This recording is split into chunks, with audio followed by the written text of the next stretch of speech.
The one thing I think that people do at majors, they over-prepare and they burn themselves out. And that's where nutrition is so important. You make sure you eat the right things at the right time.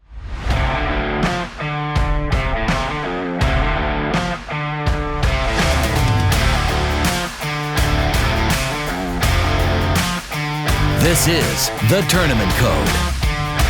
Well, we appreciate you taking the time to join us today, Johan. I know you personally. We know some about your background. Before we get talking about all that and what you do, caddying, etc., I thought it'd be more fun. We'll be do at the beginning of every episode as we have a sponsor who helps keep the lights on, which is PubView Books, and we have an opening tee shot, is what we call it, which is a quiz or a trivia question. And so Jack has prepared one for all of us. Me, Cooper, and you will take a gander at it. You'll be the one who goes first. So, Jack, hit us with this question. What is it? South African players have combined to win how many majors? And a two-parter, how many players have won a major from South Africa? I'm going to go with 8. And so, no, wait, I take that back. Holy moly, it goes back a long way. Okay, I'm going to guess 10 and 5 players. I'm going to guess 10 as well. I think we have Gary Player, Ernie Els, Louis Oosthuizen, Bobby Locke. and Bobby Locke. Those are the only 4 I can think of. And not one more. I think Gary Player won 5, and Ernie Els maybe won 2. 1, 3. He won 3, okay. Bobby Locke probably won 2, and Louis won 1. So we're going to 11 now. Dang It's it. 11 and 4. Charles won 1, Louis won 1. Oh, Charles. Rutzel won the Masters. So it's 12 and 5. Yeah, I think 12 is the answer. We'll lock in at ready? 12 with 5. Guys, South Africans have won 25 majors. Gary Player has 9. Underestimating South Africans. Has 9? Gary Player has 9. Ernie Els and Bobby Locke both have 4. You guys forgot Retief Wait. Goosen has 2 U.S. Opens. Obviously. Ernie Els won 4 majors? Yeah. He Hey, won the Adam Scott British Open like 10 years ago. And I then remember that Trevor Immelman won a Masters in 2008. And then Charles also has a Masters. So yeah, I'm 25. gonna throw a question at you guys. You guys are the experts. Uh-huh. What putter did Retief Goosen use in those US Opens? He only used 1 putter, and it's like I can say a quite iconic putter. I would say I'm going to guess a 2-ball. no. It's not the Odyssey 2 ball? No. Remember now, that was the US Open where he full 4 putted and the greens were ridiculous, was one of them. The other one I might be wrong, that the one at, where was it, Oklahoma, when he missed It's that short putt on one in the playoff? Blade. I think it's some sort of blade, correct? No. Yeah. It is, I mean, yes would be a yes answer, but come on, guys, I just gave you guys a clue. Oh, is it just like a $100 yes putter? No, it's the Tracy, yes. That one of the little half moon. Oh, yeah. grooves. Gosh. Remember those? I haven't seen one of those in front. They used to have them over at PGA Tour Superstore, and that's the only place I'd see them. Dude, I love those putters, but I putted off the toe, so I always miss one putt left. No good. That's hilarious. That is hilarious. You mentioned that you putted some. You also played golf some. Right now, tell us a little bit about what you're doing currently, what your gig is. Well, right at the moment, I'm busy fixing my floorboards in my house, and I'm trying to get grass growing around the house. No, I'm joking. So I just moved in July I worked for Christian Bezuidenhout for 4 years, which was incredible. We had a great run. And then I got offered a deal I couldn't say no to. So I went to LIV. I work for Branden Grace now. It's been unbelievable. I mean, it's incredible how good these guys are. But yeah, enjoyed it. And the team, everybody in the team I've grown up with, I know most of the guys on the team is the reason why I'm caddying. So lots of fun. That is cool. What was the transition like? You mentioned that all the players are good. From a caddy perspective, one, working for the player, what's the transition been like? And 2, as far as just working on the course, as far as charting out courses, etc., what has been the difference given that you're going to new stops, whereas, with Christian, for the most part, you're going to similar places over the past 4 years. Now you're at all new stops. I mean, look, the transition is a lot different, but the LIV product I think, gets scrutinized unfairly because it's still a great product. The fact that we use lasers, probably, like, as far as a caddying perspective, the PGA Tour, I think you probably worked a little harder because you don't have a laser, first of all. And yes, you go to the courses every time, but I mean, I'm a guy who works really hard. So I would go out there and roll balls in every pin position.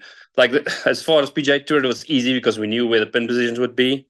Now and you would have historical data that you could use every round, which helps a lot. That's a lot with the preparation for each round. And then as far as LIV, I mean, you can get complacent quite easy, I would say. So you need to really stay on top of your craft, which, I mean, we all want to do this and make money and then retire. So I guess you just need to make yourself work hard and just keep doing the same thing. The preparation is exactly the same. It's still a golf tournament. It's just obviously now it's 3 rounds, so it's harder to guess the pin positions correctly because it's only 3 rounds. But yeah, it's still exactly the same, I would say. What's the team environment been like for you, being able to work with the people that you've known for a long time? I mean, we grew up in South Africa as junior golf. We would have team events pretty much every tournament playing as a junior. I mean, like in South Africa, if you have a junior tournament, most of the events would be we call it interprovincial tournaments, which would be basically like states like Georgia against Tennessee, against like 5 states that will play against each other. So the team aspect was very appealing to South African golfers because that's why we grew up. So, yeah, I mean, it's nice to be around people that you all like get a little bit of a team spirit going, especially like because we all are big rugby fans. So we will be just encouraging each other. And then obviously if you have success, it's amazing because then you celebrate it together as well. You've been caddying since 2013, I think. Tell us about how you got out to caddying, because I mean, there's caddies all over the place, but it's hard to get eventually up to the PGA Tour. Tell us about how you got to that point. I mean, it's actually a pretty interesting story. You kind of already in the introduction, like I was the same as you guys, came to play college golf. I kind of knew in my junior year that I wasn't good enough. I hurt my shoulder. I was good when I was younger, but I also didn't have the practice, like I could say, hunger for practice to get better.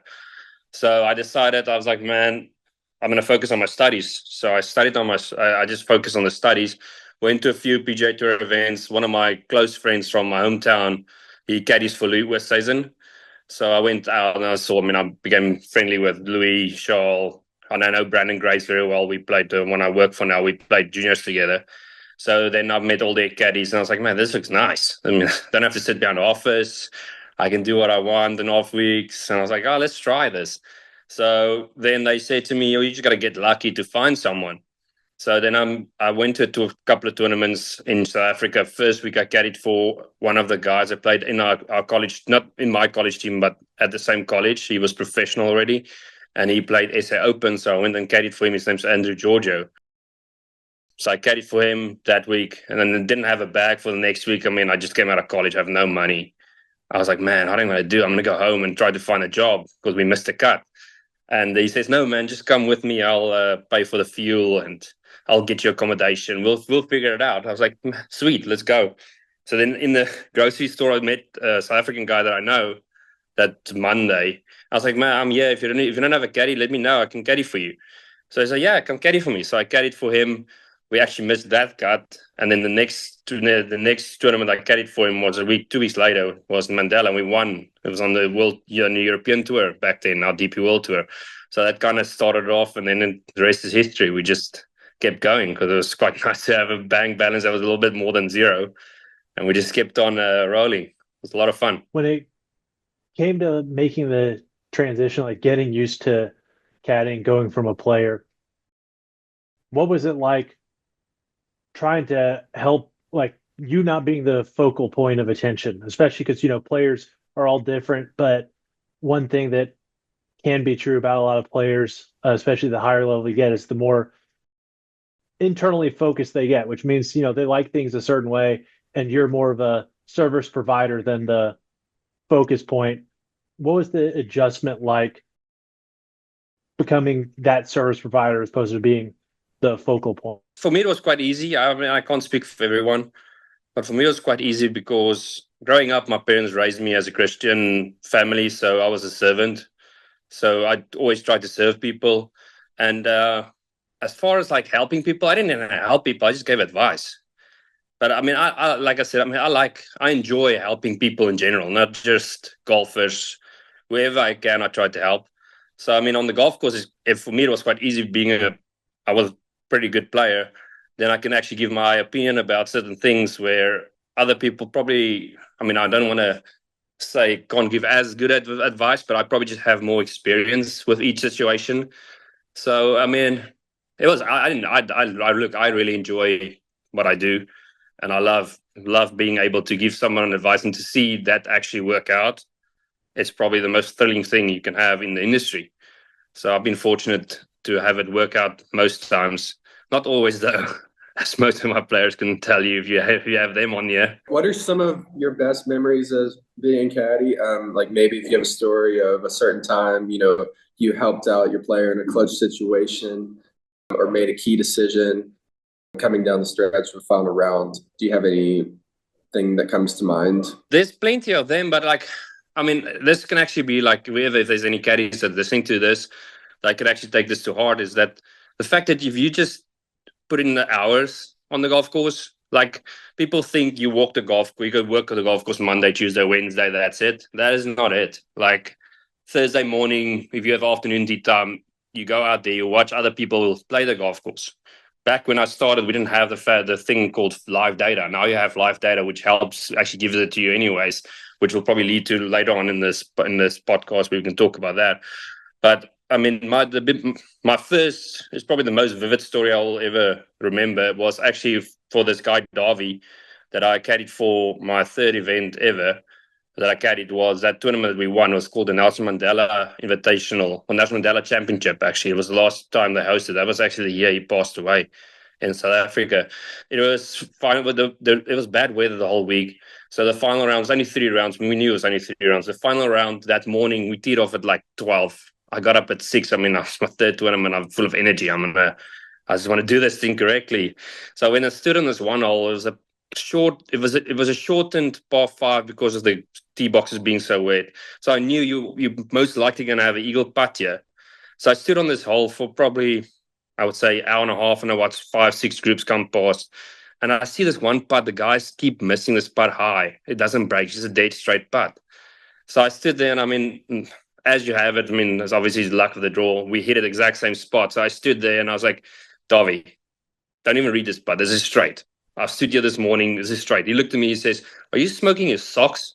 This thing has to come from the right. I'm like, no, dude, it's straight. And he just hit it straight, went straight in there, and we won by two shots in the end. That was, I think, hole 13 on that final round. I mean, ever since that day, I mean, it's just been like, if you put in the extra work, you never know where you can help a guy. One shot that's going to make you win a tournament. So, yeah, that's my most vivid memories. With Christian, there's so many of them. The guy is so good, and we worked so good together. So it's hard to pinpoint one. You're obviously really good at scouting a golf course. So, like, going about a practice round, what's the most important thing you look at? Yeah, like kind of trying to approach a golf hole or a golf course in general, just scouting it to make a game plan. So, I mean, before, like, actually now we can get into the stats. Like, before we get to a tournament, normally I use a stats guy for myself.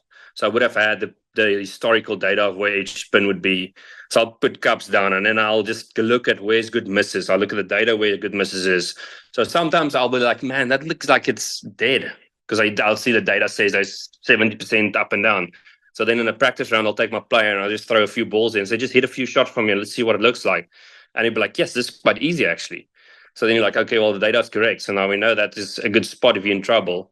So, like, I mean, from walking the golf course perspective, you just look at where, if they're in the middle of the fairway and they're playing well, there's not much we can do. Like, you know where the easiest putt is on the green, because it's just there's knowledgeable if you walk on the green. But if they're in trouble, then that's where I like really look at the golf course and be like, okay, if I'm here, where's a good spot to leave it if I can get it up by the green? Otherwise, we leave it up by 80 yards and we just up and down from there. So, yeah, that's probably scouting the golf course. I mean, we just look at more trouble.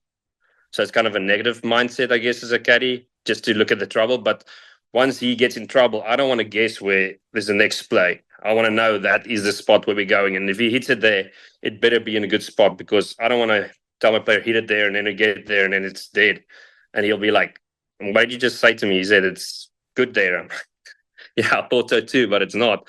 So yeah, I hate guessing on the golf course. That's probably why I spend so much hours on the golf course. So I can never give an answer to my player that's a total guess. It needs to be 100% accurate. How is the data with the LIV Tour? Is it evolving and getting better as you guys get more seasons? Like, is there bigger data sets? And like, I don't know if it's shot link or what kind of data are they working with out there? There's not much data right now on LIV Tour. So most of the time when you play a course where the PGA Tour has played, that's where you'll get your data from. But I'm sure as it goes on, they will give us data. There are people now starting to scout the golf courses, but there's not really data. Because I use the guy, I just know him as Hortz. He's an English guy on the PGA Tour. He works for Billy Horschel mostly, but he's got quite a lot of guys, and he's fantastic. Like in the mornings, if you're in the afternoon, obviously with LIV, it's different because we all play at the same time. But on the PGA Tour, if you're in the afternoon and then in the morning, there's a field playing in the morning. Before you tee off, you have data that tells you where every birdie came from for that hole, where the actual ball was on the green, or where the actual par came from if they missed the green. So you have each specific player's data, not just a summary of whatever the data is. So the data game is so big right now. I mean, cheaper. If there's golfers out there that's not using data, they are so far behind the 8 ball, and even caddies. I mean, it's worth the investment. You have to put in money to make money. So that's, I mean, I really hope that the LIV Tour, like, we'll get more data, because it does help a lot.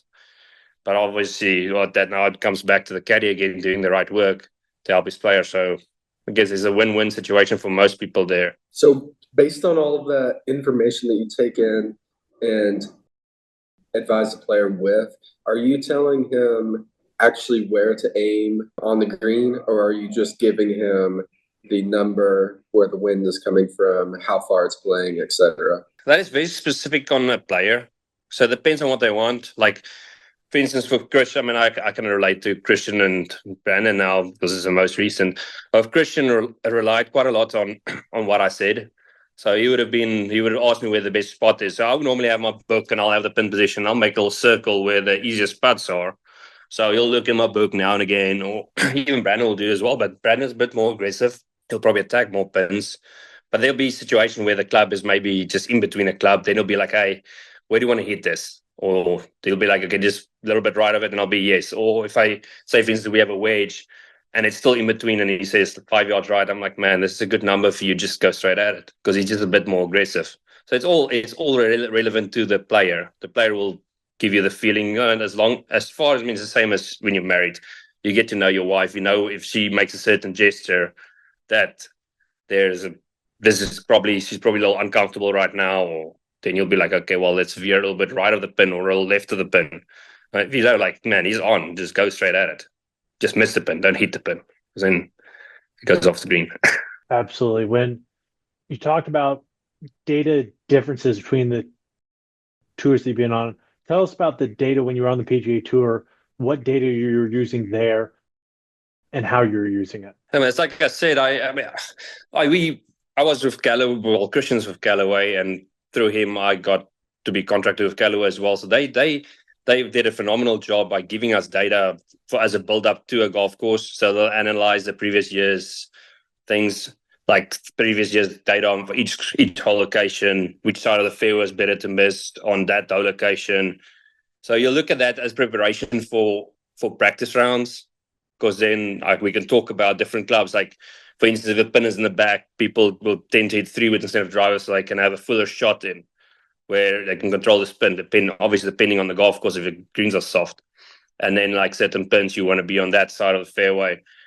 So, but then I used another guy, like I said, Hortzy. He's an English guy that lives in America, but works with quite a few players. But his live data, to me, was incredible. Because, like, if you play in the afternoon, you know exactly where the birdies are coming from. So, I mean, you would look at that right before you tee off, so you know exactly where to hit it on certain hole locations. Or if you're in that hole location, it's better to maybe, you say, par finish to par 5. If it's a certain hole location, it's probably better to get it up by the green, because most of the birdies came from there. Where if you have used historical data, it'll just show you where they made percentage-wise birdies, not the specific birdies of that day, because the wind could be different, or it could be wet, or it could be dry, or the pin position could be a little bit firmer. So it's a lot of different statistics that you take into consideration for each round. It's very, very complicated, but it works. I mean, it's helped me a lot in situations where we'll be like second guessing something. I'm like, well, this is what the data said. It said long is better than short. So if we're in between clubs, we're always going to go with the longer club. So it helps you make decision with more authority and preciseness, if you may. Do a lot of the OEMs provide additional data to players? Is it just Callaway, and who are all aside from like consultants, who are all the other data providers out there? It became quite a big industry. Like, I'm pretty sure Callaway has hired a person just for that role. So like most players have now performance coaches, and these performance coaches would be data analytics. So they will take the data. I mean, another guy comes to mind that I actually just ask. I like to pick people's brains. Is Hunter Stewart. He's a good amateur in his own right. He played a little bit of professional golf, but he works with Maverick McNeely, and he works with quite a few players now on tour as well, just with performance base. So I'll see him many times when I walk the golf course. He'll be with these players on the course, and he'll take a handful of balls and just throw it in a certain position and have the guy hit a few chips from there, or put it on the green and putt to this pin, because it's the 3-putt percentage from that area of the green to this pin is higher. So then the players will practice, and to me it's just incredible how much that helps without people even thinking about it. Because you see so many times I walk on the golf course and I see these players, they just hit a putt from this side of the green to that side of the green and they walk on. There's no notes being taken in their book, how much it breaks. Because, I mean, all that can help you if you're in the same situation during the tournament. I mean, nobody's going to remember all those. Nobody's brain is that wild to remember all of those things. So is Hunter basically walking with the players during the practice round, just telling them, you need to aim here, you should lay up to this number on this hole, you should be putting from here? Is that kind of what he's doing? Yeah, so he'll look at the historical data, and then he'll analyze it, and then he'll come to the golf course and practice rounds and be like, most birdies were made from 60 yards out, not from 100 yards out. So hit 60 yards out to this pin position, or most birdies were made from the right side of the green to this short-sided pin, where if people hit it long left on the green, actually 3-putt percentage are higher than missing the green. So he'll have his players just look at, because I mean, if you save the guy, say, half a stroke on one situation like that, and you do it 4 times, that's 2 strokes in a tournament. That can be a difference between winning and losing a tournament. So I know you don't have half a stroke in golf, but all that adds up, because it takes a little bit of pressure off it. Like, for instance, if you have a long, like I said, in that situation, say short, you hit yourself short right of a pin, and it's actually a better miss than hitting it on the green, but having a 50-footer from behind the hole. It takes so much pressure off these players, where you actually now need to concentrate on lagging the putt close, where it's actually easy chip, where you can actually chip it in. So, I mean, I know that's kind of like goes against the traditional sense of approaching a golf course, as hitting green regulations is better than missing the green, but sometimes it's not, especially like around Augusta. I mean, around Augusta, there's situations where you don't aim for the green. You aim to miss it on a certain spot, because it's so much easier to chip it from there than putting from 40 foot or 30 foot left of the pin or right of the pin. So it's very, to me, I really enjoy the stats. I'm very into it. So I feel like it has a help, and that's why you see these guys consistently, the stroke average of the golfers come down by so much, because the golf courses ain't getting easier. Golf courses are way harder, I think, than they used to be. Yes, they're in better condition, but they are way quicker, firmer.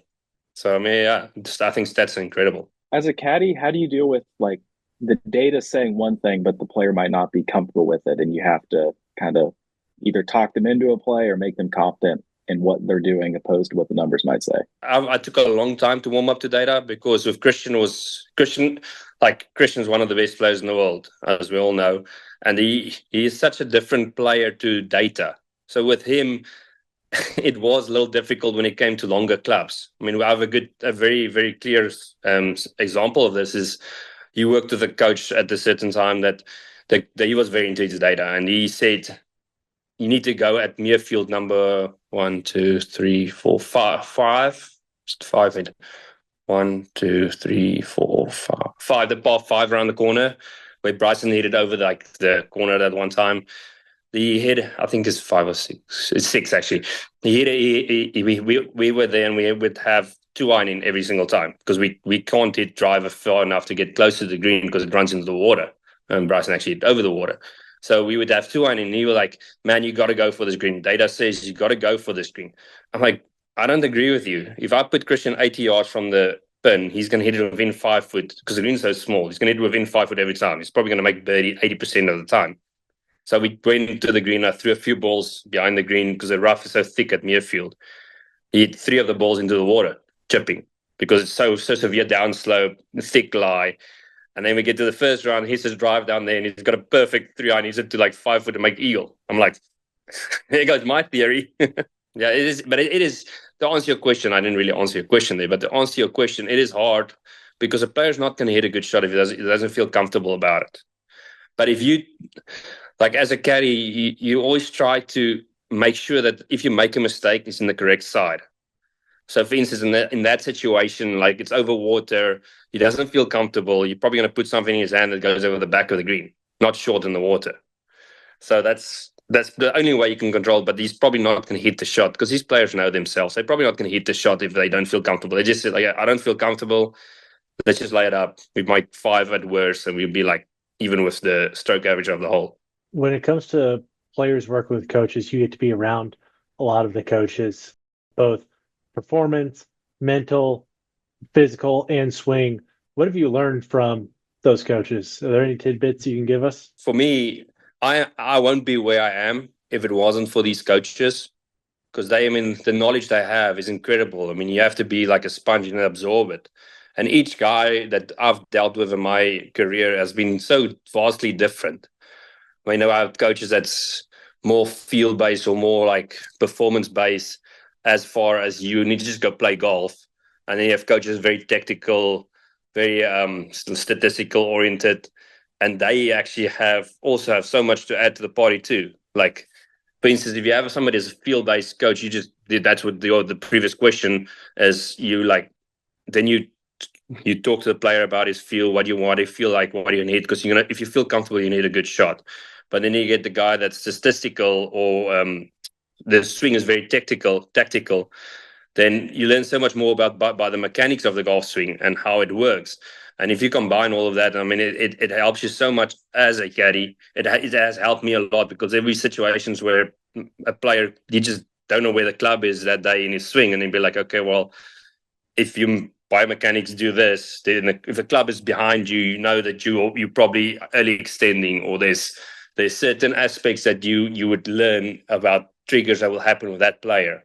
And then if you have field based, you need to feel maybe over the top to get the club ahead of you, or it's a hard question to answer because every coach that I've dealt with, whether that is physical, mental, or swing wise, it's been just bits and pieces that I've learned, and it's helped me tremendously in my career. How do you as a caddy and also the player maintain stamina, muscle, all that kind of stuff, and not get too worn down over the course of a season? For us caddies, I don't think that's a real question for a caddy because you just carry the bag. I know there's still physical elements to that.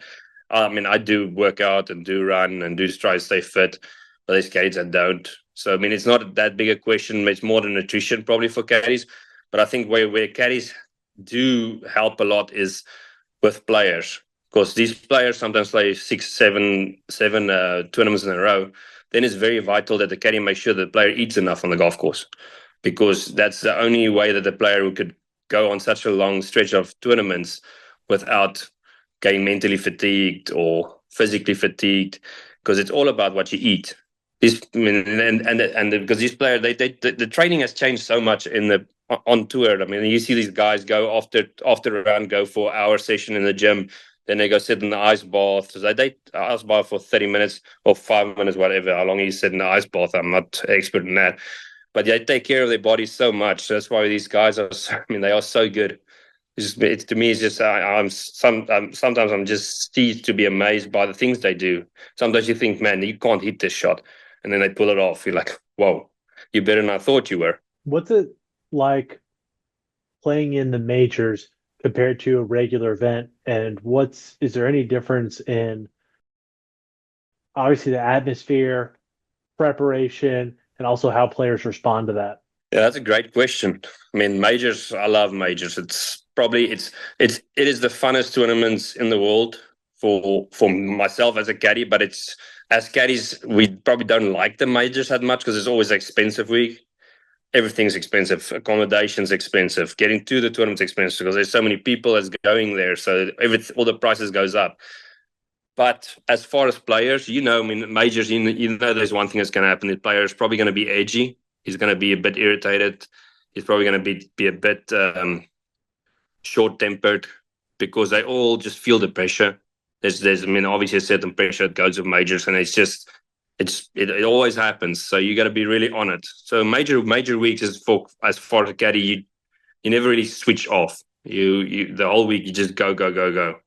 You have to be on the ball with every decision, because if you get it wrong, it's probably going to be the reaction of the player will probably be a bit more extreme than it would be than other tournaments, just because of the pressure they're under.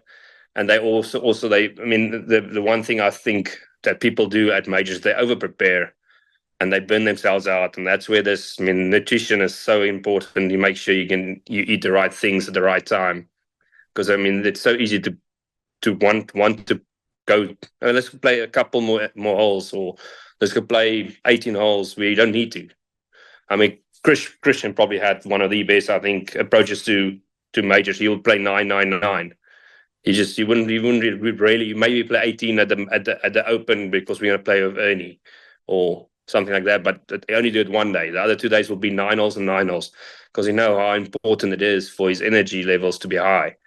And I think the more you practice, the bigger expectation you put on yourself, which is also not a great thing if people start putting too much expectation on a certain tournament, because then you just set up yourself for fail. So when a player is edgy or he's short-tempered or has a bad shot and kind of throws a little bit of a fit, is there ever a time that you kind of tell him to, let's say, get his shit together, straighten up, or do you just let him cool off, or does it just depend on the player? Yeah, it depends obviously on the player, but I mean, if he's really acting out, and it is 100% not the caddy's fault, you would have to say something.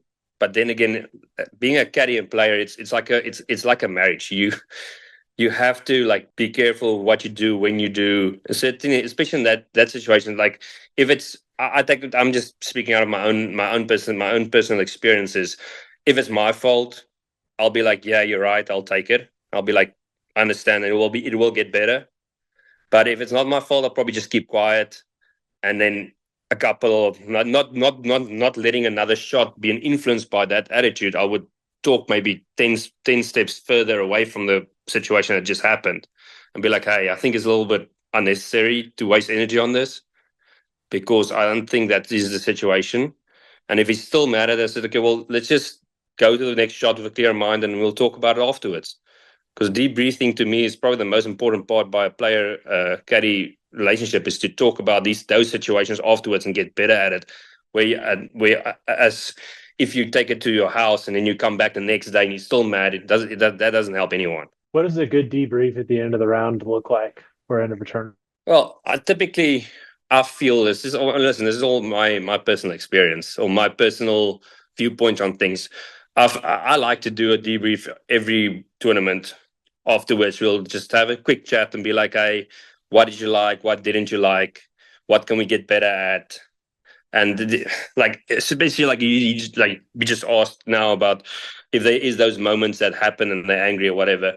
If it's a situation where you can't diffuse it right away, it's best to talk about that right after the round, even though they will be irritated about it. But I've been fortunate enough that all my players have been very nice to me about that, and we'll sit down afterwards, even if it's really, really hard to talk about. But that's the only way you can get better, and then not waste another shot on it. Because if you come back the next day thinking about what happened the previous day, you're going to hit bad shots with that mindset. Do you ever view yourself as like a mental coach out there on the golf course? Because when you're playing for 5 hours in big high stress environment, like you're kind of all the player has, or like what does that dance look like for you? I believe that, I mean, every caddy should be a swing coach, a mental coach, a nutritionist, because, I mean, in essential, you are that guy in that situation. There's no hiding from that. Like if in my opinion, if you let your guy just go haywire and hit bad shot after bad shot without saying anything, you're not worth much.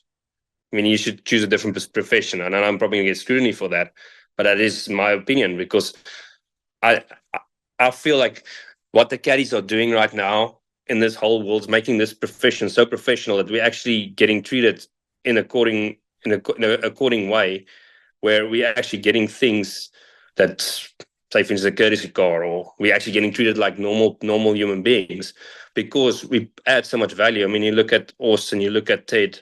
I mean, they're great friends of mine. I have the utmost respect for them, because they do so much for their players. It's not just being a caddy.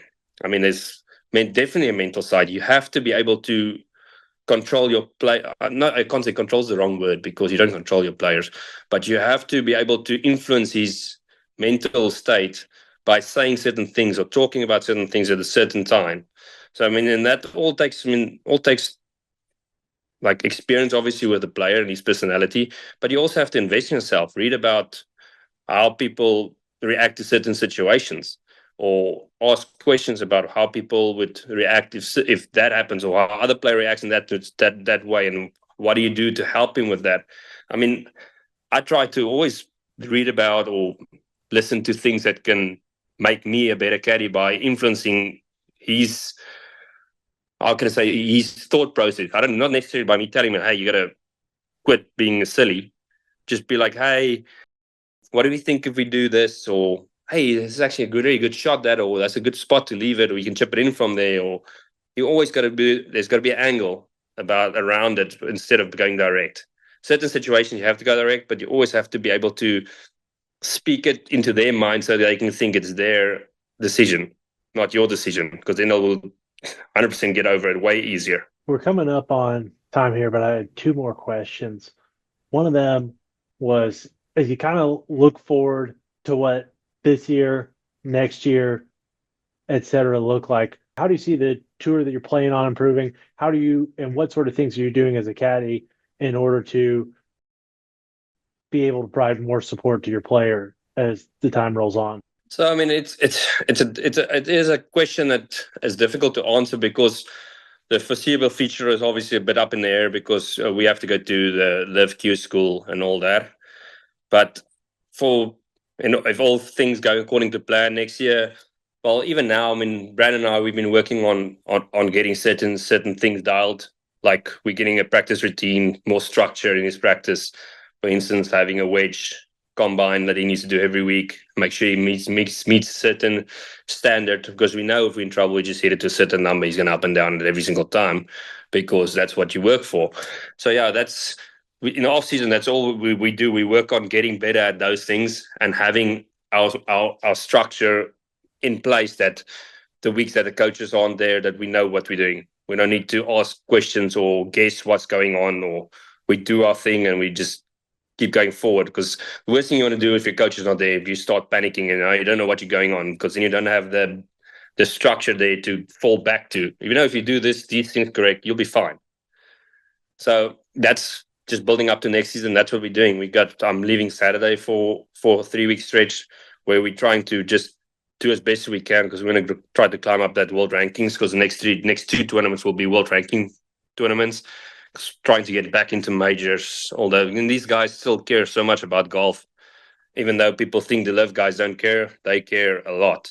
They work so hard because they want to play in the majors. They want to be able to show the world they're still great players. Excellent. And then last question we ask every player and every caddy and every guest is the same, which is, and for you, it'll be a two-parter because you play golf. If you go back to yourself as a junior golfer and tell yourself just one thing, what would that one thing be? And the second part of that being, if you could tell a junior golfer just one thing, what would that one thing be? For myself, I would have probably studied harder, because I know what it was like and I know my ability.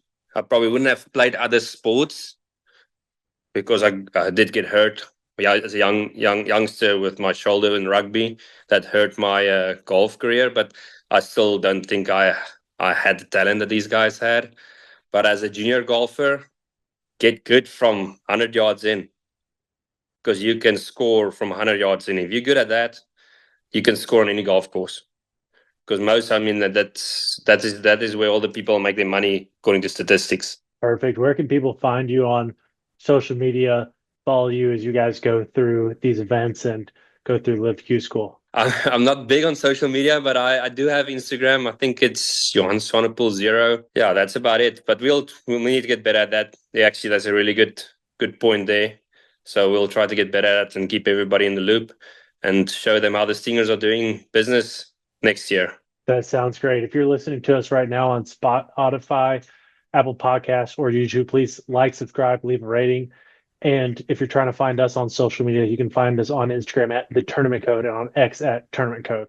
As always, we appreciate you joining us and look forward to diving in deeper to what it takes to play elite tournament golf.